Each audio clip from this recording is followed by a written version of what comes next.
Tinawag ng Malacanang na politically motivated at walang kredibilidad ang panibagong aligasyon ng panunuho laban kay Pangulong Ferdinand R. Marcos Jr.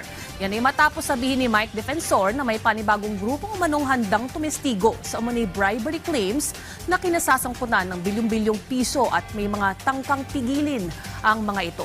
Kinestyon ni Palace Press Officer Claire Castro ang motibo ni Defensor at sinabing marami umano itong pahayag na naghihikayat na patalsikin ng Pangulo.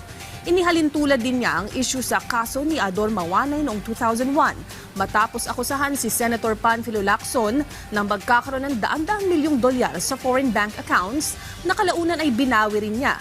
Nauna nang pinabulaanan ng palasyo ang paratang ng abogado na si Levi Baligod at ng 18 ex-marines na nagsabing naghatid umano sila ng 805 billion pesos sa Pangulo at ilang iba pang opisyal na tinawag na mahinang scriptwriting.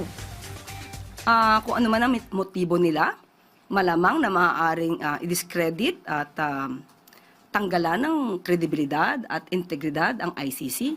But mas concerned po tayo sa mga kasinungalingan kanilang ibinabato sa ating Pangulo.